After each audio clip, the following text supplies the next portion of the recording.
ESPN presents the 1989 American Waterski Association's College All-Star Championships. This All-Star event features 87 skiers from 33 universities and colleges. The very best collegiate water skiers in the country, competing for the conference team title.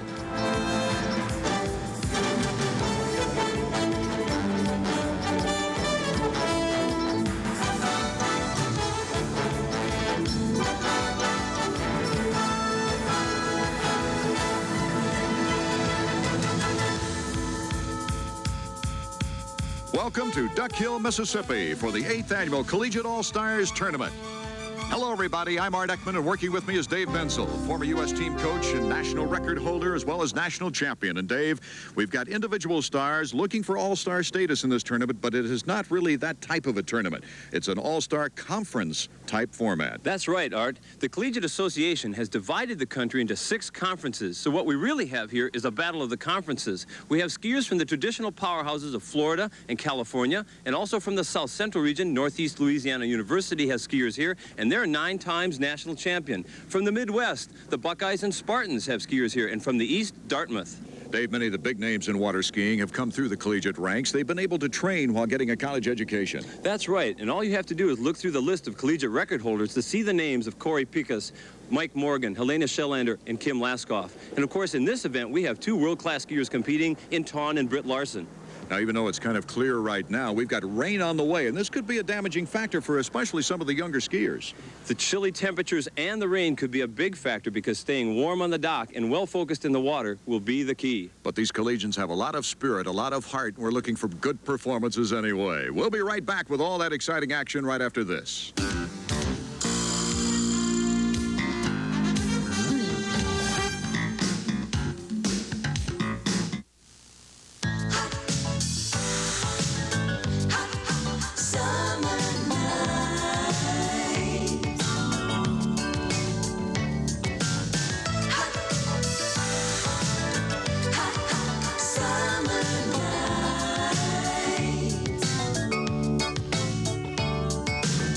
Brought to you by Ski Challenger, the new leader in world-class tournament skiing. And by HO Skis, for the champion in you.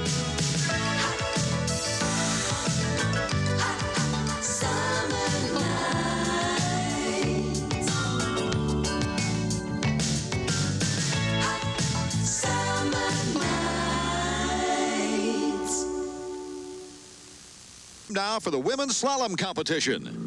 Art, we're on the water now with Heather Masiello, University of Central Florida freshman, representing the Southern Conference. In her pass, 34 miles an hour, 60-foot rope length. Here she is coming around ball 6. She makes her first pass. That's a very important first pass for a skier like Heather Masiello, credited with 6 buoys. Oh, you see her covering her eyes there, Art, because the rain is driving hard. Now, pass number 2. 7 more feet have been pulled into the towboat. This is a 53-foot rope length. Coming in around number 1. Oh, a little narrow there. She pulls hard through the wake. She's got to make up some speed here. Through the wakes again, a little squatting there. Now she's pulling hard for 4, just inside number 4. And Heather's disappointed. She would like to have run that pass. Now, we don't know how this will stack up against the competition, Art, but on a day like this with so much rain driving in the skiers' eyes, we might be surprised. And we'll have to watch to see. There's Heather Masiello settling into the water, wondering if that'll be enough. Kim Rice came from Zimbabwe to go to Eckerd College and represent the Southern Conference. She's only a freshman there, but doesn't ski like a freshman. No, she's coming around ball 1 like a real veteran. Now she's a little down course. She's going to have to ski hard after 3 ball. She hopes to get 4. Just barely getting by. Can she pull back enough to get the next one? Yes. 1 left, and here she goes around 6. Can she get the gates? Beautiful move by Kim Rice. Well, she didn't run that one early, but she did make the pass, and that's what counts. She had a lot of making up to do, didn't she? All the way from Zimbabwe to go to Eckerd College and represent the Southern Conference, this is Kim Rice. Kim is a strong skier, Dave. Kim has a very nice style. I really like the way she rides her ski. Look how far back she sets her shoulders for each pull. She's in trouble now, though. You notice she's down course so far on 3, and then again on 4. It's just a struggle to hang on. So Kim Rice disappointed, but with a good performance here at the tournament. Kim Rice loves aerobic dancing and skiing on the snow as well as the water as we take a look at her run. You see that even though she's able to stay back on her ski and come around this turn, she turned down course so far that she's going to get pulled even further down course by the time she gets to the next one. The towboat wins the struggle here. And at this point, a great recovery, but she knows that the next buoy is impossible. It's a sudden death event, isn't it, Art? One mistake like that, and you're out of the running. Representing the South Central Conference, Lisa Fitzgerald. She goes to Northeast Louisiana University. She's a sophomore there and a very strong skier. Lisa Fitzgerald came from Wisconsin originally and has a show skiing background. Her dad helped her set up a real good training regimen. She does a lot of weight resistance training.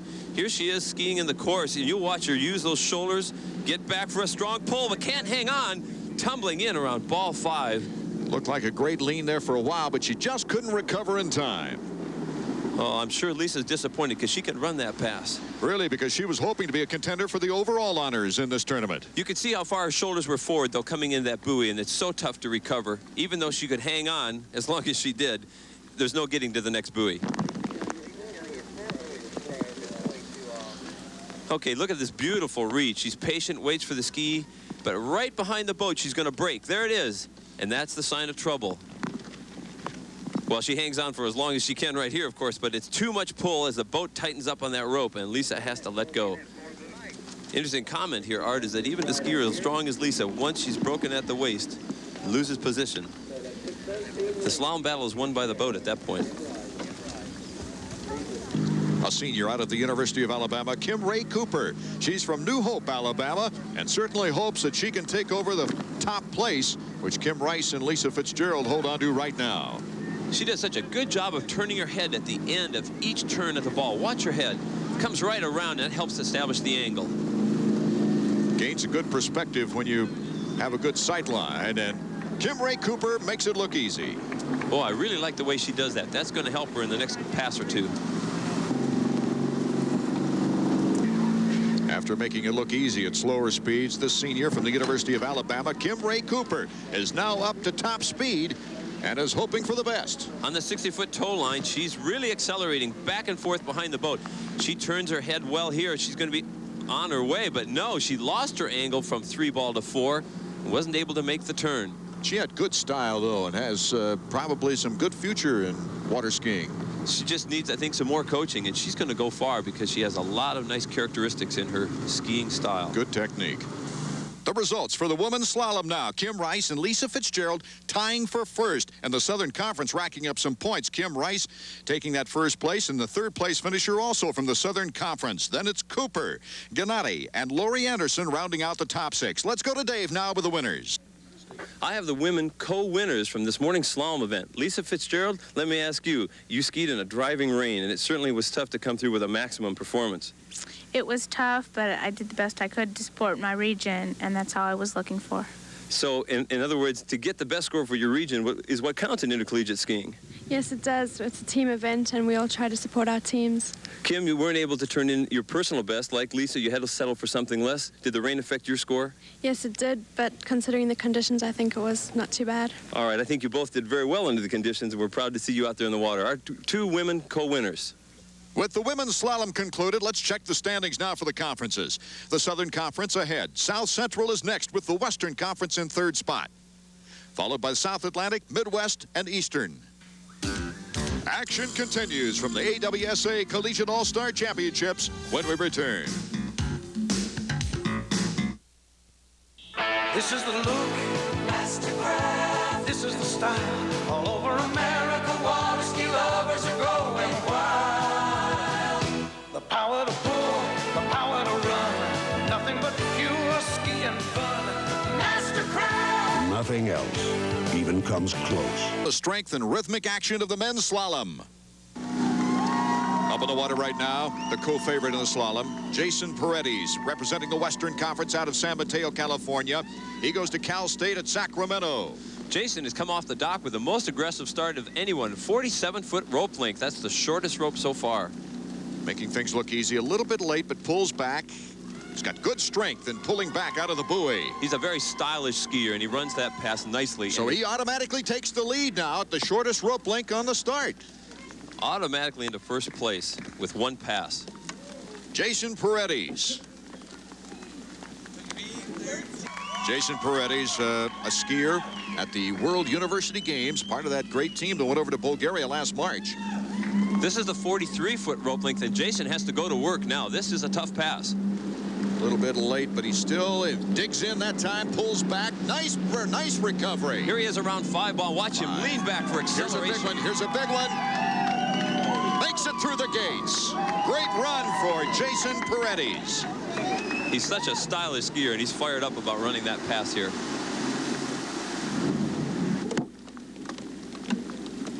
As you watch these skiers in the slalom event, you have to be mindful of the fact that they depend on the power of that towboat to hold speed. In this case, at 36 miles an hour, the ski challenger holds a straight line and exact speed within a quarter-of-a mile-an-hour tolerance.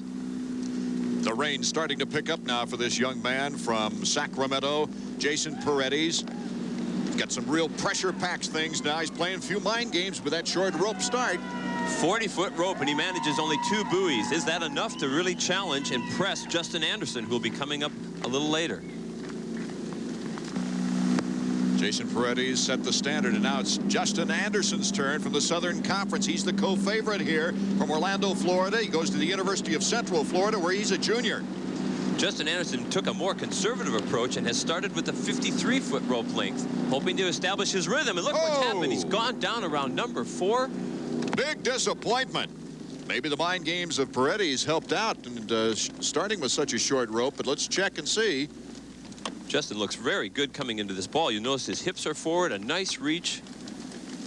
He's hidden from us by the spray and then buckles right at the buoy. I believe he was just too narrow to get all the way around the ball in good form. From this angle, we can see him coming through the wakes again. You can see how powerful he is. The reach, he's waiting. He didn't wait long enough. He just started pulling in on the handle too soon. There on the shoreline is Jill Norman. Now, she's had a very disappointing day of it. As you can see, she's on crutches. She just got back from the hospital where she had that ankle x-ray. She was injured on the jump yesterday in practice. She goes to Northeast Louisiana University, originally out of North Carolina, but a tragic accident for her, and she's anxious, I know, to get back on skis. Here's Robbie Mitchell now on the course. Robbie out of North Carolina, the University of North Carolina, Chapel Hill. It's a 47-foot rope length now, and he has to go to work. This is time to be serious. Good strength, though, and he pulls back toward that hip and sets him up nicely for the next buoy. He made this pass look easy also. Robbie looking like a strong contender. Unfortunately for Robbie, now the rain picking up a bit as the rope is shortened to 43 feet from boat to skier. And he's setting himself up now. This is a big run for him. Robbie has the ability to just stand in such one strong position behind the boat. You notice how behind out of 2. Firm he is. Broken at the waist there a little bit and has to come up short inside of number 4. Representing the South Central Conference now, Scott Greenwood out of Little Rock, Arkansas. He attends Northeast Louisiana University. He's a junior there.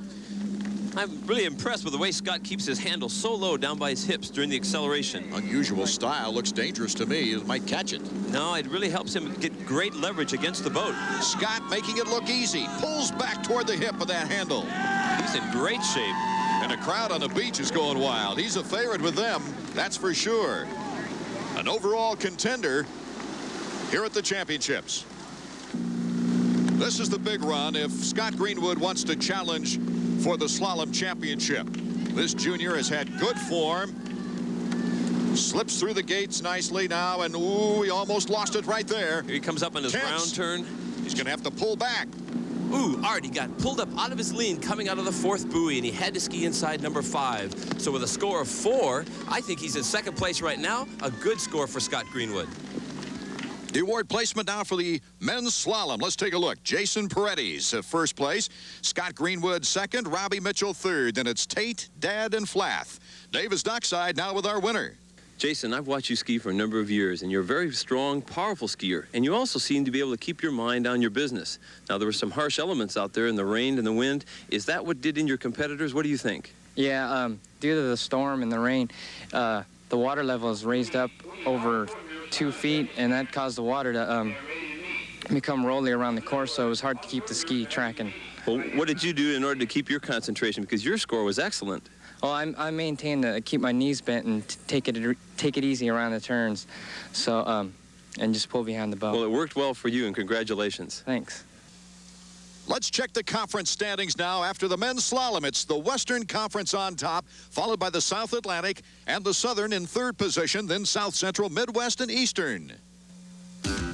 As the Collegiate All-Star Championships continue, we'll return to Duck Hill, Mississippi for the women's tricks. Our next discipline is the tricks, and we've got two of the very best in the world with us right now, Britt and Ton Larson. First of all, Britt, it's kind of an exciting year with the Worlds coming up in West Palm Beach and the excitement of getting a U.S. team together in the trials. Yeah, it should be pretty interesting. They haven't had the Worlds in the United States